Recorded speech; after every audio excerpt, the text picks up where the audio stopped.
Hello guys, welcome back to the channel and welcome back to elite wrestling.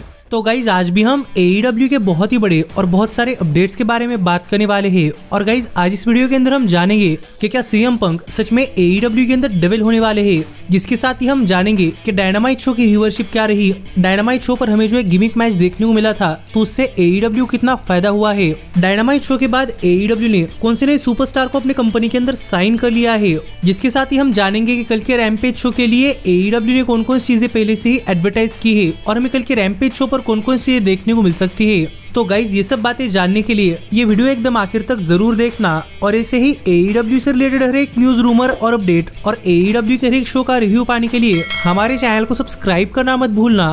पर guys अब ज्यादा देर न लगाते हुए चलिए वीडियो शुरू करते हैं और सबसे पहले बात करते हैं इस वीक के डायनामाइट शो की व्यूअरशिप की। तो गाइज अगर आपने हमारे चैनल पर इस हफ्ते के डायनामाइट शो का रिव्यू वीडियो देखा है तो आपको तो पता ही होगा कि इस हफ्ते का डायनामाइट शो AEW का सच में काफी शानदार डायनामाइट शो था। लेकिन गाइज डायनामाइट शो के साथ साथ अगर हम बात करें शो की व्यूअरशिप की तो गाइज इस वीक के डायनामाइट शो की व्यूअरशिप इसके पहले हुए डायनामाइट शो के मुकाबले करीब 2.5% ज्यादा बढ़ी है। और जहां पर इसके पहले हुए डायनामाइट शो की व्यूअरशिप मिली थी 804 के व्यूअर्स, तो वहीं पर इस वीक के डायनामाइट शो की व्यूअरशिप आई है 823 के व्यूअर्स। जो देखा जाए तो डायनामाइट शो की व्यूअरशिप के अंदर एक स्लाइट जंप है। और इसके साथ ही अगर हम बात करें 18 to 49 एज डेमोग्राफिक की तो 18 to 49 एज डेमोग्राफिक में भी डायनामाइट शो की व्यूअरशिप करीब 3% ज्यादा बढ़ी है। और जहां पर इसके पहले 18 to 49 एज डेमोग्राफिक्स के अंदर डायनामाइट शो की रेटिंग्स आई थी 0.27, तो वहीं पर इस वीक की रेटिंग्स आई है 0.28। जो देखा जाए तो डायनामाइट शो की व्यूअरशिप के अंदर एक स्लाइट जंप ही था। लेकिन इसके साथ ही इस वीक का डायनामाइट शो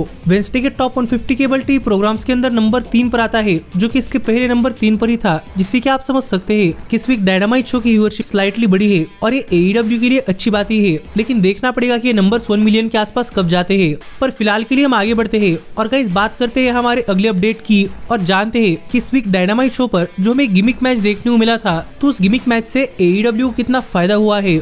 तो गाइज अगर आपने हमारे चैनल पर इस वीक के डायनामाइट शो का रिव्यू वीडियो देखा है तो आपको तो पता ही होगा कि मैं इस वीक डायनामाइट शो पर Kenny Omega, Chris Jericho, Paul White और कोटा इबुशी की टीम डॉन कैलिस की फैमिली और ब्रायन केज से फाइट करते हुए दिखाई दिए थे। जो मैच सच में इस वीक के डायनामाइट शो का सच में काफी शानदार मैच रहा था। और अगर आपको नहीं पता तो मैं आपको बताना चाहूंगा कि गाइज ये मैच एक तरीके से एक वीडियो गेम का स्पॉन्सर्ड मैच था, जहां पर इस वीडियो गेम की स्पॉन्सरशिप की झलक हमें थोड़ी बार इस मैच के अंदर भी देखने को मिली थी। और इस स्पॉन्सरशिप का मैच है, इसलिए AEW को डेफिनेटली ये मैच करवाने के लिए काफी तगड़े पैसे मिले हैं। और हाल ही में एक रिपोर्ट सामने आई है जहाँ पर हमें बताया जा रहा है कि AEW को इस मैच को स्पॉन्सर करने के लिए इस वीडियो गेम की तरफ से कम 6 फिगर्स के अंदर पैसे मिले हैं। यानी कि आप समझ सकते हैं कि शायद AEW को इस मैच को स्पॉन्सर करने के लिए 1 लाख से करीब 9,99,000 के बीच में डॉलर्स मिले हैं। जो देखा जाए तो सच में काफी वाइड मार्जिन है। लेकिन मुझे लगता है कि AEW को प्रोबेबली इस मैच को स्पॉन्सर करने के लिए 2 लाख डॉलर्स मिले होंगे, जो इंडियन रुपीस के अंदर करीब 1,66,00,000 रुपए हो सकते हैं। और ये सिर्फ मेरा अजम्पशन है, पर देखा जाए तो AEW की ये कमाई भी काफी अच्छी है, क्योंकि उन्होंने सिंगल मैच से इतने सारे पैसे कमाए हैं। जिस पर आपका क्या कहना है आप मुझे कमेंट कर बताइए। लेकिन सच में ये देखकर काफी अच्छा लगा कि AEW अब स्पॉन्सर्ड मैचेस भी कर रही है। लेकिन फिलहाल के लिए हम आगे बढ़ते हैं और जानते हैं कि हाल ही में AEW ने इस वीक का डायनामाइट शो खत्म होने के बाद कौन से सुपरस्टार को अपनी कंपनी के अंदर साइन कर लिया है। तो गाइज मैंने आपको बताया है कि हमें AEW के अंदर बेस्ट सुपरस्टार हमेशा से साइन होते हुए दिखाई देने वाले हैं। और हाल ही में AEW ने ऐसे ही 2 सुपरस्टार्स को अपनी कंपनी के अंदर साइन किया था, जो कि थे रेलिस्टिको और मरिया में। लेकिन इन दोनों सुपरस्टार्स के साथ साथ हाल ही में AEW ने एक और सुपरस्टार को अपनी कंपनी के अंदर साइन कर लिया है। और इस सुपरस्टार कोई और नहीं बल्कि इस वीक डायनामाइट शो पर एक स्ट्रीट फाइट मैच के अंदर कम्पीट करने वाले द गोल्डन स्टार कोटा इबुशी है। और इस वीक का डायनामाइट शो खत्म होने के बाद AEW के चेयरमैन टोनी खान ने अपने तरफ से अपने सोशल मीडिया हैंडल्स पर बात करते हुए अनाउंस किया कि कोटा इबुशी ने भी AEW के साथ एक ऑफिशियल कॉन्ट्रैक्ट साइन कर लिया है और अब कोटा इबुशी भी ऑल ईट हो चुके हैं। जो देखा जाए तो गाइज मेरे हिसाब से काफी बड़ी अनाउंसमेंट है, क्योंकि कोटा इबुशी जापान के काफी बड़े सुपरस्टार है, जिनकी रेसलिंग स्टाइल तो मैं काफी ज्यादा पसंद करता हूँ। और मुझे भी देखना है कि जब कोटा इबुशी AEW के अंदर आकर रेगुलर बेसिस पर रेसल करते हैं तो AEW के अंदर कोटा इबुशी की रेसलिंग स्टाइल कैसी होती है। और गोल्डन लवर्स को तो मैं हमेशा से ही देखना ही चाहता हूँ, इसलिए मैं तो कोटा इबुशी को AEW के अंदर देखकर काफी खुश हूँ। और गाइज मेरे हिसाब से कोटा इबुशी करीब 2 से लेकर 3 सालों के लिए AEW कंपनी के साथ है। तो देखना पड़ेगा कि अपने इस टाइम के अंदर कोटा इबुशी AEW के अंदर क्या क्या कमाल कर पाते हैं। पर आप मुझे कमेंट कर बताइए कि कोटा इबुशी के AEW कंपनी ज्वाइन करने पर आपका क्या कहना है। पर फिलहाल के लिए हम आगे बढ़ते हैं और बात करते हैं कल होने वाले रैम्पेज शो की और जानते हैं कल के रैम्पेज शो के लिए AEW ने कौन कौन चीजें पहले से ही एडवर्टाइज की है। तो गाइस पहली चीज जो AEW ने कल के रैम्पेज शो के लिए ऑफिशियली एडवर्टाइज की है वो ये है कि हमें कल के रैम्पेज शो पर टोनी स्टॉर्म एक 1-on-1 मैच के अंदर इमी साकुरा को फेस करते हुए दिखाई देने वाली है। और गाइस मेरे हिसाब से प्रोबेबली ये मैच टोनी स्टॉर्म के लिए एक वार्म अप मैच हो सकता है, जहां पर क्या पता टोनी स्टॉर्म इस मैच के अंदर इमी साकुरा को काफी आसानी से हरा दे। पर मैं मराया में और टोनी स्टॉर्म की स्टोरी देखना चाहता हूँ, इसलिए मैं चाहता हूँ कि टोनी स्टॉर्म को ये मैच जीतने के लिए मराया में मदद करे। जैसा अगर होता है तो सच में आगे मराया में और टोनी स्टॉर्म की स्टोरी देखने के लिए मजा आएगा। पर यहाँ पर टोनी स्टॉर्म ये मैच जीतने वाली है, ये बात कंफर्म है। पर इसके साथ ही जो अगली चीज जो कि AEW ने इस वीक के रैम्पेज शो के लिए ऑफिशियली एडवर्टाइज की है वो ये है कि हम इस वीक के रैम्पेज शो पर Renee Paquette simultaneously AEW world heavyweight champion MJF और उसके बाद उनके चैलेंजर जे वाइट इन दोनों के साथ ही एक सिट डाउन इंटरव्यू करते हुए दिखाई देने वाली है।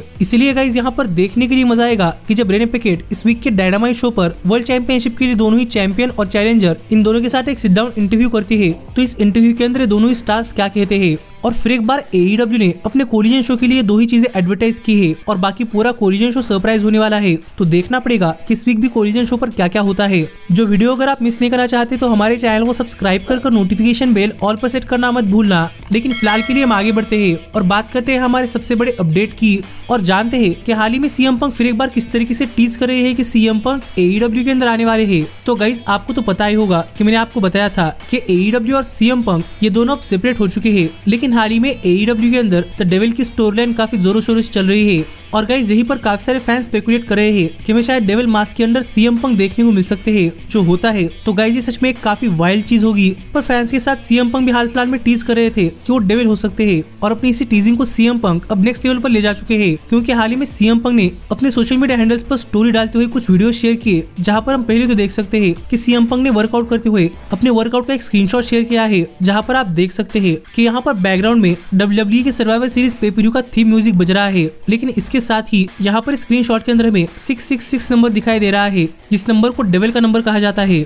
और इसके साथ ही CM पंक ने यहाँ पर जो अपनी GIF इस्तेमाल की है, तो उस GIF के अंदर CM पंक ने AEW के लोगों की हुडी पहनी है। और ये कर CM पंक पहले से ही टीज कर रहे थे कि शायद CM पंक डेविल मास्क के अंदर हो सकते हैं। लेकिन इसके साथ CM पंक ने एक और स्टोरी शेयर की, जहाँ पर हम देख सकते हैं कि CM पंक WWE के अंदर क्या हुआ अपना डेविल का कॉस्प्ले कर रहे हैं, जहाँ पर इस प्रोमो पैकेज के अंदर हमें रेंडी ऑर्टन भी देखने को मिले हैं। और ये कॉस्प्ले तो WWE का है, लेकिन CM पंक यहाँ पर अपने आप को डेविल बता रहे हैं और डेविल स्टोरी लाइन AEW के अंदर चल रही है, जो देखकर हम क्लियरली समझ सकते हैं कि गाइस CM पंक आजकल AEW के अंदर और WWE के अंदर जाने के बारे में भी चीजें टीज कर रहे हैं। पर आप मुझे कमेंट कर बताइए कि आपके हिसाब से CM पंक को कहां पर जाना चाहिए, AEW या फिर WWE। पर गाइस सच में मैं फिर एक बार CM पंक को AEW के अंदर देखना चाहता हूं और मुझे लगता है कि AEW को CM पंक को एक और चांस देना चाहिए। पर मेरे हिसाब से ऐसे होने के चांसेस काफी कम है। पर आप ऐसे ही AEW से रिलेटेड हर एक न्यूज, रूमर और अपडेट और AEW के हर एक शो का रिव्यू पाने के लिए हमारे चैनल को सब्सक्राइब कर नोटिफिकेशन बेल ऑल पर सेट करना मत भूलना। लेकिन अब मैं मिलता हूँ आपसे अगली वीडियो के अंदर, पर तब तक stay healthy, stay happy and keep watching elite wrestling. Hey, did you like that video? Click the screen for more. And where do you think you're going? Check out our official merchandise page and to support the entire cast. And thanks so much for being the elite. The elite, the elite. What, Nick, you're not going to sing it all with me this time?